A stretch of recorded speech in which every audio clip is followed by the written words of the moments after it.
Hello friends, आप सभी का स्वागत है आपके अपने यूट्यूब चैनल लक्ष्य कंपटीशन क्लासेज में। इस वीडियो में हम बाल विकास एवं शिक्षा शास्त्र के अति महत्वपूर्ण एवं व्यापक प्रश्नों के बारे में चर्चा करेंगे, जो कि आपकी परीक्षाओं की दृष्टि से बहुत ही ज़्यादा महत्वपूर्ण होने वाले हैं। अगर आप UP TET, TET, CTET या सुपर टेट आर्ट्स की तैयारी कर रहे हैं तथा शिक्षक भर्ती की भी तैयारी कर रहे हैं 2020 में, जो कि होने वाली है, उसकी दृष्टि से भी ये क्वेश्चन बहुत ही ज़्यादा इम्पॉर्टेंट होने वाले हैं। तो चलिए, पहला क्वेश्चन आपकी स्क्रीन पर है, देखते हैं। पियाजे के अनुसार निम्नलिखित में से कौन सी अवस्था है जिसमें बच्चा अमूर्त संकल्पनाओं के विषय में तार्किक चिंतन करना प्रारंभ करता है? इसमें बताना है फ्रेंड्स कि पियाजे ने जो के अनुसार कौन सी ऐसी अवस्था जिसमें बच्चा अमूर्त संकल्पनाओं के विषय में तार्किक चिंतन प्रारंभ करता है। ऑप्शन आप सबके सामने दिए हुए हैं। तो सबसे पहले जीन पियाजे के बारे में थोड़ा सा समझ लेते हैं, इनका संज्ञानात्मक विकास को थोड़ा चर्चा करते हैं। स्विट्जरलैंड के मनोवैज्ञानिक जीन पियाजे ने संज्ञानात्मक विकास का सिद्धांत दिया था, जिसे विकासात्मक अवस्था का भी सिद्धांत कहते हैं। इसको इन्होंने 4 पार्ट में डिवाइड किया था, जिसमें पहला पार्ट था संवेदी पेशी अवस्था। दूसरे में इन्होंने रखा था, पहला ऑप्शन में संवेदी पेशी अवस्था इन्होंने 0 से 2 वर्ष के बालकों को रखा था। 0 से 2 वर्ष के बालक संवेदी पेशी अवस्था में आते थे। दूसरा इन्होंने बांटा था पूर्व संक्रियात्मक अवस्था, जिसमें इन्होंने 2 से 7 वर्ष तक के आयु वर्ग के बालकों को रखा था। तीसरा थी इनकी मूर्त संक्रियात्मक अवस्था, जिसमें 7 से 11 वर्ष आयु वर्ग के बालकों को रखा था। और चौथी थी औपचारिक संक्रियात्मक अवस्था, जिसमें 11 वर्ष से ऊपर के आयु वर्ग के बालकों को रखा गया था। तो जो इसमें पूछ रहा है कि बच्चा अमूर्त संकल्पनाओं के विषय में तार्किक चिंतन कब प्रारंभ करता है, तो इसका राइट आंसर हो जाएगा औपचारिक संक्रियात्मक अवस्था, जिसके अंतर्गत उन्होंने 11 वर्ष से ऊपर के बालकों को रखा था। इसका right answer option number B होगा। नेक्स्ट क्वेश्चन लेते हैं, आप सबकी स्क्रीन पर है। बच्चों में बौद्धिक विकास की 4 विशिष्ट अवस्थाओं की पहचान की गई थी। जैसा कि अभी हमने बताया कि जो जीन पियाजे ने संज्ञानात्मक सिद्धांत दिया था, उसे हम बौद्धिक विकास या विकासात्मक अवस्था का सिद्धांत भी कहते हैं। उसके अंतर्गत उन्होंने 4 प्रकार की अवस्थाएं बताई थी, ये भी हमने आपको समझा दिया। तो इसमें वही पूछ रहा है कि बौद्धिक विकास की 4 विशिष्ट अवस्थाओं की पहचान किसके द्वारा की गई थी। तो इसका राइट आंसर हो जाएगा ऑप्शन नंबर डी, जीन पियाजे के द्वारा। और इसमें एक कुछ लोग कन्फ्यूजन हो जाता कोहल वर्ग में। कोहल वर्ग ने भी विकास की 4 अवस्थाएं बताई थी, लेकिन इनका सिद्धांत बौद्धिक विकास न होकर के नैतिक विकास का सिद्धांत था। कोहल वर्ग ने नैतिक विकास का सिद्धांत दिया, जबकि जीन पियाजे ने बौद्धिक विकास का सिद्धांत दिया था। तो राइट आंसर इसमें हो जाएगा विकल्प डी होगा। नेक्स्ट क्वेश्चन लेते हैं, आप सबकी स्क्रीन पर सामने है। मोस्ट इम्पॉर्टेंट क्वेश्चन है, बहुत ही स्टैंडर्ड लेवल के क्वेश्चन। इस वीडियो में जितने भी क्वेश्चन है बहुत ही ज़्यादा इम्पॉर्टेंट है। क्वेश्चन नंबर 3, विकास कभी न समाप्त होने वाली प्रक्रिया है, यह विचार किससे संबंधित है? इन चारों ऑप्शन में विकास के सिद्धांत दिए हुए हैं। तो इसमें बताना है कि विकास जो है कभी नहीं समाप्त होती है, यह किस सिद्धांत से संबंधित है, यह विचार किस सिद्धांत से संबंधित है। तो ऑप्शन है ए है कि अंतः संबंध का सिद्धांत, ऑप्शन नंबर बी है निरंतरता का सिद्धांत, ऑप्शन सी है एकीकरण का सिद्धांत, ऑप्शन डी है अंतः क्रिया का सिद्धांत। तो विकास कभी न समाप्त होने वाली प्रक्रिया, इसका मतलब विकास क्या है? निरंतर चलने वाली प्रक्रिया है। जो चीज़ कभी समाप्त नहीं होती वो निरंतर चलती ही रहती, तो उसमें आता है निरंतरता का सिद्धांत। तो ऑप्शन नंबर बी करेक्ट होगा, बी करेक्ट होगा। नेक्स्ट क्वेश्चन आप सबकी स्क्रीन पर है। प्राथमिक स्तर पर एक शिक्षक में निम्न में से किसे सबसे महत्वपूर्ण विशेषता मानना चाहिए? जो प्राथमिक स्तर पर जो टीचर प्राथमिक स्तर पर शिक्षा दे रहा है, उसको किसे सबसे महत्वपूर्ण विशेषता मानना चाहिए एक शिक्षक के अंदर? ऑप्शन ए हो जाता है पढ़ने की उत्सुकता, ऑप्शन बी धैर्य एवं दृढ़ता, ऑप्शन सी शिक्षण पद्धतियों और विषयों के ज्ञान में दक्षता, ऑप्शन डी है अतिमानक भाषा में पढ़ाने में दक्षता। तो फ्रेंड्स, इसका राइट आंसर होगा ऑप्शन नंबर बी, धैर्य और दृढ़ता। ऑप्शन नंबर बी करेक्ट होगा। प्राथमिक स्तर पर एक शिक्षक के अंदर सबसे ज़्यादा महत्वपूर्ण कि उसके अंदर धैर्य होना चाहिए और एक दृढ़ निश्चय होना चाहिए अपने कार्य के प्रति। यूपीटीटी का फॉर्म अक्टूबर में शायद आ जाएगा, क्योंकि दिसंबर में इसका एग्ज़ाम है, तो शायद अक्टूबर में नोटिफिकेशन जारी हो सकता है यूपी टेट 2020 का। तो आप लोग अपनी तैयारी को मजबूत रखिए। नेक्स्ट क्वेश्चन लेते हैं, निम्न में से कौन सा शिक्षार्थियों में सृजनात्मकता का पोषण करता है? निम्न में से कौन सा शिक्षार्थियों में सृजनात्मकता का पोषण करता है? ऑप्शन ए, अच्छी शिक्षा के व्यवहारिक मूल्यों के लिए विद्यार्थियों का शिक्षण करना। ऑप्शन बी, प्रत्येक शिक्षार्थी के अंतर्जाल प्रतिभाओं का पोषण करना एवं प्रश्न करने के अवसर उपलब्ध कराना। ऑप्शन सी, विद्यालयी जीवन के प्रारंभ में उपलब्धि के लक्ष्यों पर बल देना। ऑप्शन डी है, परीक्षा में अच्छे अंकों के लिए विद्यार्थियों की कोचिंग करना।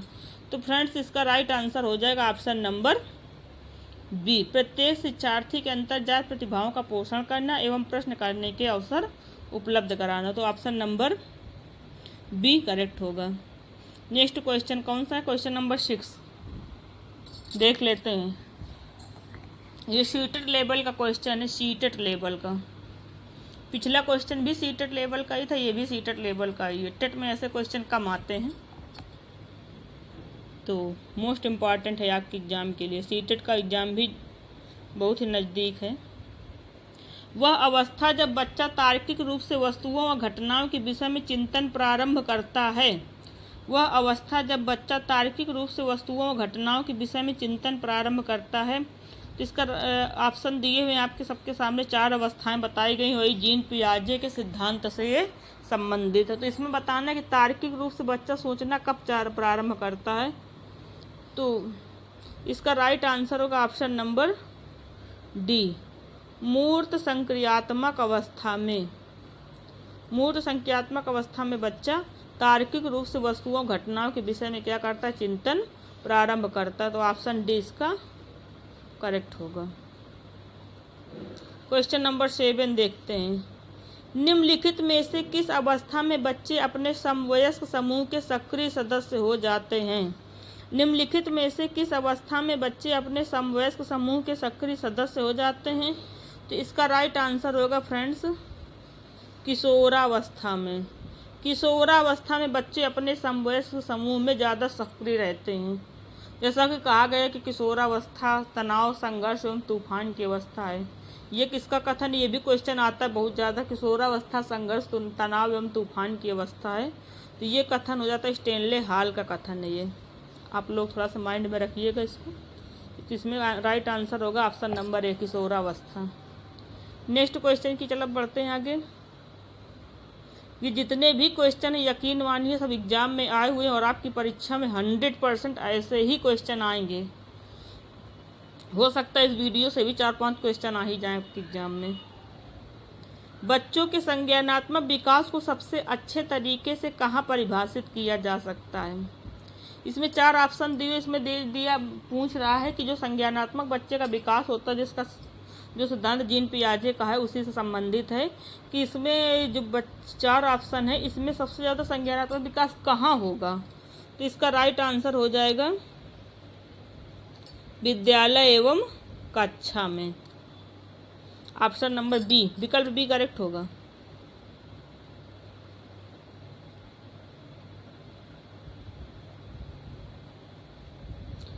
फिर नेक्स्ट क्वेश्चन भी जीन पियाजे से संबंधित क्वेश्चन बहुत ही ज़्यादा आते हैं। बहुत ही ज़्यादा पियाजे कोहल वर्ग बहुत ही ज़्यादा इम्पॉर्टेंट है आपकी परीक्षा की दृष्टि से। कौन पियाजे के अनुसार बौद्धिक विकास का निर्धारण तत्व नहीं है? सामाजिक संचरण, अनुभव, संतुलीकरण, इनमें से कोई नहीं। इसमें आप सभी को बताना है कौन सा आंसर सही होगा। तो बौद्धिक विकास का निर्धारण तत्व पियाजे के अनुसार सामाजिक संचरण नहीं है। उन्होंने सामाजिक संचरण पर बल नहीं दिया, तो उनके अनुसार सामाजिक संचरण से बौद्धिक विकास निर्धारित नहीं होता है। तो ऑप्शन नंबर ए इसका करेक्ट होगा। क्वेश्चन नंबर 10 ले लेते हैं। 10 क्वेश्चन है, बालकों की सोच अमूर्तता की अपेक्षा मूर्त अनुभवों एवं प्रत्ययों से होती है। यह अवस्था है। तो पियाजे की जो अवस्थाएं थी, तो पहली अवस्था थी कि संवेदी पेशी अवस्था 0 से 2 वर्ष। उन्होंने इसमें बताया था कि संवेदी पेशी अवस्था में इनका कहना था जो बच्चे का विकास होता है वो इंद्रियों के द्वारा होता है, अनुकरण के द्वारा होता है, क्योंकि उस अवस्था में बच्चे के पास कोई बुद्धि नहीं होती है। वो जो भी सीखता है वो अपने इंद्रियों के माध्यम से सीखता है और दूसरों का अनुकरण करके सीखता है। उसके मस्तिष्क में चिंतन की क्षमता नहीं होती है। तो और दूसरा उसके बाद 2 से 7 वर्ष में उन्होंने पूर्व संक्रियात्मक अवस्था रखा था। और नेक्स्ट इनकी तीसरी अवस्था जो थी मूर्त संक्रियात्मक अवस्था, जिसके अंतर्गत इन्होंने रखा था 7 से 11 या 12 आयु वर्ष के बालकों को रखा था। उसमें इनका कहना था मूर्त संक्रियात्मक अवस्था में कि जो बालकों की सोच होती है वो अमूर्तता की अपेक्षा मूर्त अनुभव में प्रत्ययों से होती है। तो इसका राइट आंसर हो जाएगा ऑप्शन नंबर ए, 7 से 12 वर्ष। नेक्स्ट क्वेश्चन लेते हैं। ये क्वेश्चन फिर से रिपीट हो गया, सॉरी। नेक्स्ट क्वेश्चन नंबर 11, विकास के संदर्भ में निम्नलिखित में से कौन सा कथन सत्य नहीं है? तो इसका राइट आंसर हो जाएगा ऑप्शन नंबर बी, विकास उकसाने या बढ़ावा देने से नहीं होता है। ये कथन सत्य नहीं है। नेक्स्ट क्वेश्चन, विकास का अर्थ है परिवर्तनों की उत्तरोत्तर श्रृंखला, अभिप्रेरणा फलस्वरूप होने वाले परिवर्तनों की उत्तरोत्तर श्रृंखला, अभिप्रेरणा एवं अनुभवों के फलस्वरूप होने वाली परिवर्तनों की श्रृंखला, या परिपक्वता एवं अनुभवों के फलस्वरूप होने वाले परिवर्तनों की श्रृंखला। तो विकास परिपक्वता एवं अनुभव का परिणाम है। तो इसमें राइट आंसर इसका ऑप्शन नंबर डी हो जाएगा। विकास परिपक्वता एवं अनुभवों का परिणाम है, ऑप्शन नंबर डी इसका करेक्ट होगा।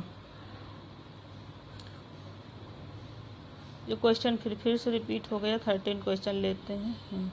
उत्तर बाल्यावस्था में बालक भौतिक वस्तुओं के किस आवश्यक तत्व में परिवर्तन समझने लगते हैं? उत्तर बाल्यावस्था में बालक भौतिक वस्तुओं के किस आवश्यक तत्व में परिवर्तन समझने लगते हैं? तो इसका राइट आंसर हो जाएगा विकल्प डी होगा करेक्ट। द्रव्यमान, संख्या और क्षेत्र में बालक क्या होते हैं? परिवर्तन समझने लगते हैं। तो ऑप्शन नंबर डी इसका करेक्ट होगा। क्वेश्चन नंबर 15, व्यक्तित्व स्थायी समायोजन है। व्यक्तित्व स्थायी समायोजन किसके साथ? पर्यावरण के साथ, या जीवन के साथ, या प्रकृति के साथ, या ये सभी? तो इसका राइट आंसर होगा ये सभी। व्यक्तित्व जीवन, पर्यावरण तथा प्रकृति तीनों के साथ स्थायी समायोजन करता है। तो ऑप्शन नंबर डी इसका करेक्ट होगा।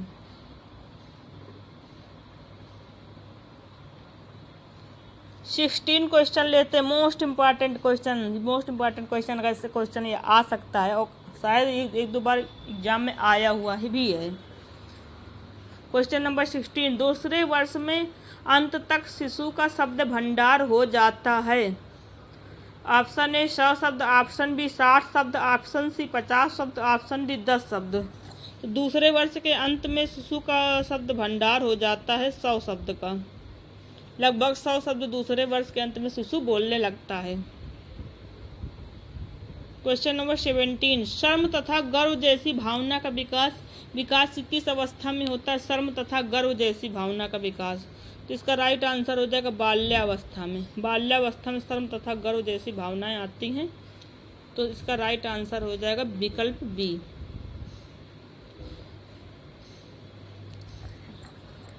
अब क्वेश्चन नंबर 18 आ गए। मैकडूगल के अनुसार मूल प्रवृत्ति जिज्ञासा का संबंध कौन संवेग से है? मैकडूगल नामक मनोवैज्ञानिक ने 14 मूल प्रवृत्तियां बताई थी। थोड़ा सा इनके बारे में समझ लेते। तो उन्होंने 14 मूल प्रवृत्तियां बताई थी और उन 14 मूल प्रवृत्तियों से संबंधित उन्होंने 14 संवेग भी बताए थे। वही है कि जो मूल प्रवृत्ति जिज्ञासा उससे संबंधित संवेग कौन सा है? तो 18 का इसमें ऑप्शन नंबर सी करेक्ट होगा। मूल प्रवृत्ति जिज्ञासा से संबंधित संवेग आश्चर्य है। क्वेश्चन नंबर 19, शैशवावस्था की मुख्य विशेषता क्या नहीं है? तो शैशवावस्था में देखो सीखने की प्रक्रिया में तीव्रता है। ये तो सही होती है, ये तो ऑप्शन सही है। शैशवावस्था में सीखने की प्रक्रिया में तीव्रता पाई जाती है। जिज्ञासा की प्रवृत्ति, हाँ जिज्ञासा भी बच्चे के अंदर होती है। तमाम तरह के क्वेश्चन पूछता रहता है। ऑप्शन से चिंतन प्रक्रिया, चिंतन नहीं पाया जाता। शैशवावस्था में चिंतन की प्रक्रिया नहीं होती है, बहुत कम होती है, मुख्य विशेषता में नहीं आता है। ऑप्शन डी अनुकरण द्वारा सीखने की प्रक्रिया, ये तो हम बता ही चुके हैं पहले, जैसे पियाजे के सिद्धांत बताया था 0 से 2 वर्ष में, तो इस शैशवावस्था से संबंधित है कि उसमें क्या होता है, बच्चा इंद्रियों और अनुकरण के द्वारा सीखता है। तो इसका राइट आंसर हो जाएगा चिंतन प्रक्रिया। ऑप्शन सी इसका राइट आंसर होगा। क्वेश्चन नंबर 20 लेते, किस मनोवैज्ञानिक के अनुसार विकास एक सतत एवं धीमी प्रक्रिया है? ये किसका कथन है बताना है, तो इसका राइट आंसर हो जाएगा ये स्किनर का। ऑप्शन सी स्किनर का कथन है, विकास एक सतत एवं धीमी प्रक्रिया है, कथन स्किनर का है। ऑप्शन सी करेक्ट होगा। क्वेश्चन नंबर 21 आप सबकी स्क्रीन पर है। बाल्यावस्था होती है, बाल्यावस्था की एज पीरियड क्या होता है? ऑप्शन ए 5 वर्ष तक, ऑप्शन बी 12 वर्ष तक, ऑप्शन सी 21 वर्ष तक, ऑप्शन डी कोई भी नहीं। तो इसका राइट आंसर हो जाएगा बाल्यावस्था की उम्र होती है 6 से 12 वर्ष। तो ऑप्शन नंबर बी करेक्ट होगा। B is the right answer. Question number 22 व्यक्तित्व विकास की अवस्था है, व्यक्तित्व के विकास की अवस्था है, तो इसका कौन सा ऑप्शन सही होगा? इसका ऑप्शन सही होगा अधिगम एवं वृद्धि, अधिगम एवं वृद्धि। 23 लेते हैं, विकास में वृद्धि से क्या तात्पर्य है? ज्ञान में वृद्धि होना, संवेग में वृद्धि होना, वजन में वृद्धि होना, या आकार, सोच, समझ, कौशलों में वृद्धि होना। तो फ्रेंड्स इसका ऑप्शन डी करेक्ट होगा। ये मोस्ट इम्पॉर्टेंट क्वेश्चन है आपके लिए। जितने भी क्वेश्चन, मेरा तो यही मानना है जितने भी क्वेश्चन है सभी इम्पॉर्टेंट है, लेकिन ये इस तरह के क्वेश्चन एग्जाम में बहुत ज़्यादा आते हैं, तो बहुत मोस्ट इम्पॉर्टेंट क्वेश्चन है ये। क्वेश्चन नंबर 24 तनाव और क्रोध की अवस्था, ऑप्शन ए शैशवावस्था, ऑप्शन बी किशोरावस्था, ऑप्शन सी बाल्यावस्था, ऑप्शन डी वृद्धावस्था। तो तनाव एवं क्रोध की अवस्था माना जाता है किशोरावस्था को। अभी जैसे कि हमने आपको स्टेनले हॉल का कथन सुनाया था, किशोरावस्था तनाव, तूफान एवं संघर्षों की अवस्था है, तो वही है। तो इसका राइट ऑप्शन किशोरावस्था होगा। क्वेश्चन नंबर 25 परिपक्वता का संबंध है। क्वेश्चन नंबर 25 परिपक्वता का संबंध किससे है? विकास से, या बुद्धि से, रचनात्मकता से, या रुचि से? तो परिपक्वता विकास से संबंधित। अभी जब हमने विकास का सिद्धांत समझाया था तब उसमें हमने बताया था कि इसमें विकास का सिद्धांत में परिपक्वता आती है। 26 एक बच्चे की मानसिक आयु 12 वर्ष एवं वास्तविक आयु 10 वर्ष है, तो उसकी बुद्धि लब्धि क्या होगी? तो इसका राइट आंसर होगा बुद्धि लब्धि बराबर होता है, बुद्धि लब्धि का सूत्र आपको पता होगा, मानसिक आयु बटे वास्तविक आयु गुणे मानसिक आयु बटे वास्तविक आयु गुणे 100। तो ये आप कर लेना, इसको सूत्र में रख देना, तो इसका राइट आंसर 120 ही आएगा। मानसिक आयु 12 है, वास्तविक आयु 10 है, मानसिक आयु बटे वास्तविक आयु गुणे 100। तो जब इससे काटेंगे तो ये कट जाएगा, नीचे बचेगा 1, 12 था हम 120। तो right answer option number C होगा, यानी वो बालक कैसा है? प्रतिभाशाली बालक है। क्वेश्चन नंबर 27 शारीरिक विकास का क्षेत्र है, तो इसका राइट आंसर हो जाएगा स्नायु मंडल। ऑप्शन नंबर ए स्नायु मंडल। क्वेश्चन नंबर 28 आप सबकी स्क्रीन पर है। शरीर के आकार में वृद्धि होती है क्योंकि, इम्पॉर्टेंट क्वेश्चन है ये। शरीर के आकार में वृद्धि होती है क्योंकि ऑप्शन ए शारीरिक एवं गत्यात्मक विकास, ऑप्शन बी संवेगात्मक विकास, ऑप्शन सी संज्ञानात्मक विकास, या ऑप्शन डी नैतिक विकास। तो इसका राइट आंसर होगा ऑप्शन नंबर ए शारीरिक और गत्यात्मक विकास। 29 क्वेश्चन मानसिक विकास को प्रभावित करने वाले कारक हैं। 30 क्वेश्चन है इस वीडियो में, और सारे के सारे क्वेश्चन ही बहुत ज़्यादा इम्पॉर्टेंट हैं। अगर आपको वीडियो पसंद आए हो तो इस चैनल को सब्सक्राइब कर लेना और हमारे वीडियो को शेयर कर देना और इसे लाइक करना ना भूलना। ठीक। ठीक है। चलिए 29 क्वेश्चन लेते हैं। मानसिक विकास को प्रभावित करने वाले कारक हैं। ऑप्शन ए वंशानुक्रम, ऑप्शन बी परिवार का वातावरण, ऑप्शन सी परिवार की सामाजिक स्थिति, ऑप्शन डी सभी। तो इसका राइट आंसर होगा मानसिक विकास को वंशानुक्रम प्रभावित करता है। ऑप्शन नंबर ए करेक्ट होगा। अगर वीडियो पसंद आए, आपको क्वेश्चन अच्छे लगे हो तो इस वीडियो को लाइक ज़रूर कर देना, क्योंकि आपके एक लाइक से हमें बहुत ही मोटिवेशन मिलता है। और हाँ, अगर वीडियो अच्छा लगे तो शेयर भी कर देना इसे, और हमारे चैनल को सब्सक्राइब कर देना। क्वेश्चन नंबर 30, पियाजे के संज्ञानात्मक विकास सिद्धांत के अनुसार संवेदी क्रियात्मक अवस्था होती है। तो भी हमने संज्ञानात्मक विकास सिद्धांत बहुत अच्छे से आप सभी को समझाया। तो उसमें बताया था जो पहली अवस्था इसकी होती है संवेदी पेशी अवस्था होती है, जिसकी एज बताई थी 0 से 2 वर्ष। तो जन्म से 2 वर्ष ही इसके अंतर्गत आएगा। तो ऑप्शन नंबर इसका ए करेक्ट होगा, विकल्प एज राइट।